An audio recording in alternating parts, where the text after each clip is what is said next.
Junior ఎన్టీఆర్కి సంబంధించి మనకు దేవరాజ్ నుంచి సెకండ్ సాంగ్ రిలీజ్ అయింది అండ్ ప్రశాంత్ నీల్ కాంబినేషన్లో కూడా ఇంకో సినిమా చేయడానికి పూజ చేశారు. సార్ ఓవరాల్గా అసలు ఎన్టీఆర్ సినిమాల గురించి మీ ఒపీనియన్ ఏంటి? ఎన్టీఆర్ సినిమా అనేది బాగానే, ఆయన పెద్ద హీరో అండి. ఇప్పుడు ఆల్రెడీ మన తెలుగు ఇండస్ట్రీలో త్రిపుల్ ఆర్తో కూడా మంచి పేరు వచ్చింది ఆయనకి. ఇవాళ కూడా ఆయన కూడా నందమూరి ఫ్యామిలీలో ఒక పెద్ద హీరో కింద ఉన్నాడు కాబట్టి ఆయన కూడా మంచిగా ఆడుతుంది. అందరి హీరోలు కూడా అలాగనే ఆడుతుంది. ఆయన ఎవరికేం కామెడీ చేసే అంత మనం అంత సాయం మంది ఏం లేదు, కానీ మంచిగానే ఆడుతుంది. ఇబ్బంది అయితే ఏం లేదు. 4 సినిమాలు పూజ చేసినా కూడా ఆడతాయండి ఎన్టీఆర్. అట్లా అనుకోవచ్చు, కానీ 2 సినిమాలు చేశారు, 3 సినిమాలు కాదు, 10 సినిమాలు. ఇప్పుడు ఒకప్పుడు తారకరత్న 9-10 సినిమాలు ఓపెనింగ్ చేశాడు. సరే ఆయన కొన్ని హిట్ అయినా కొన్ని ఫ్లాప్ అయినా, అయినా కూడా హీరోయినే కదా, హీరోయిజం అనేది ఆడకపోదు. కానీ మన ఎన్టీఆర్ మాత్రం మంచి పెద్ద హీరో అయిపోయాడు. అలాగే ఒక తారక రామారావు మనమడు కాబట్టి ఆయన పేరు నిలబెట్టాడు ఒక ఇండస్ట్రీ మాత్రం బాగా.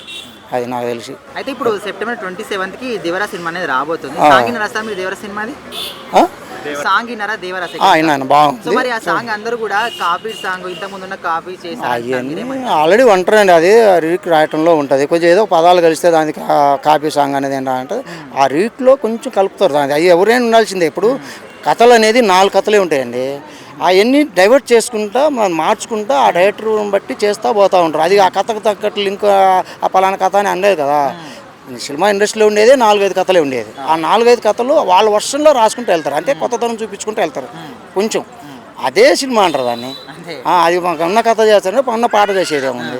అది రాయసే డైరెక్టర్ ఎవరైతే ఉన్నారో రైటరు, ఆ రైటర్ని బట్టి కొంచెం దాని రివ్యూస్ ఏదో దాంట్లో కలిపింటాడు. కొంచెం ఒక పదం కలిపితే అది పాత సాంగ్ కాదు కదా.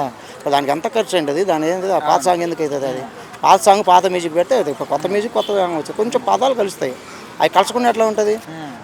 నా పేరు అంకయ్య అండి, ఆనే అక్షరంలో అన్నీ నాదేనంటే ఎట్లా మాట? ఎర్రసీర కట్టడంలో నా భార్య అంటే ఎట్లా? అంకయ్య అంటే ఇప్పుడు ఆనేలో అంజీ ఉంటాడు, అనిల్ ఉంటాడు, అంకయ్య ఉంటాడు, రకరకాలుగా ఉంటారు, రకరకాలు పిలుచుకుంటారు. అమర్ అని పిలుస్తారు.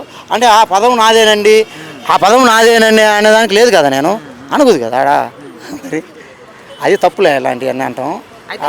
సినిమా కావచ్చు, ఇప్పుడు ప్రశాంత్ నీల్ కాంబినేషన్ వచ్చే సినిమా కావచ్చు, RRR మించి ఉంటుందని మీరు అనుకుంటున్నారా?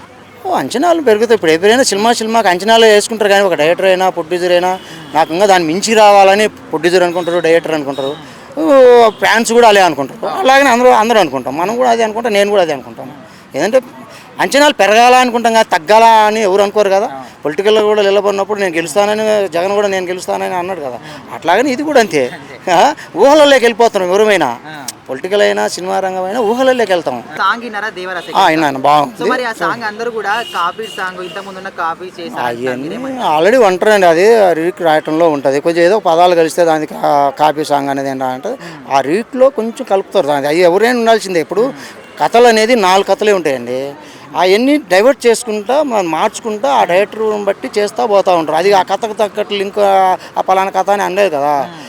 సినిమా ఇండస్ట్రీలో ఉండేదే 4-5 కథలే ఉండేది. ఆ 4-5 కథలు వాళ్ళ వర్షన్లో రాసుకుంటూ వెళ్తారు, అంటే కొత్తతనం చూపించుకుంటూ వెళ్తారు కొంచెం. అదే సినిమా అంటారు దాన్ని. అది మాకు ఉన్న కథ చేస్తారంటే ఉన్న పాట చేసేది ఏముంది. అది రాయసే డైరెక్టర్ ఎవరైతే ఉన్నారో రైటరు, ఆ రైటర్ని బట్టి కొంచెం దాని రివ్యూస్ ఏదో దాంట్లో కలిపింటాడు. కొంచెం ఒక పదం కలిపితే అది పాత సాంగ్ కాదు కదా. దానికి ఎంత ఖర్చు అయింది, దాని ఏంటి ఆ పాత సాంగ్ ఎందుకు అవుతుంది? అది పాత సాంగ్ పాత మ్యూజిక్ పెడితే ఇప్పుడు కొత్త మ్యూజిక్ కొత్త సాంగ్ వచ్చి కొంచెం పదాలు కలుస్తాయి. అవి కలుసుకుని ఎట్లా ఉంటుంది? నా పేరు అంకయ్య అండి, ఆనే అక్షరంలో అన్నీ నాదేనంటే ఎట్లా మాట? ఎర్రసీర కట్టడంలో నా భార్య అంటే ఎట్లా? అంకయ్య అంటే ఇప్పుడు ఆనేలో అంజీ ఉంటాడు, అనిల్ ఉంటాడు, అంకయ్య ఉంటాడు, రకరకాలుగా ఉంటారు, రకరకాలు పిలుచుకుంటారు. అమర్ అని పిలుస్తారు. అంటే ఆ పదం నాదేనండి, ఆ పదం నాదేనండి అనేదానికి లేదు కదా, నేను అనుకోదు కదా ఆడ. మరి అది తప్పులే ఇలాంటివన్నీ అంటాం.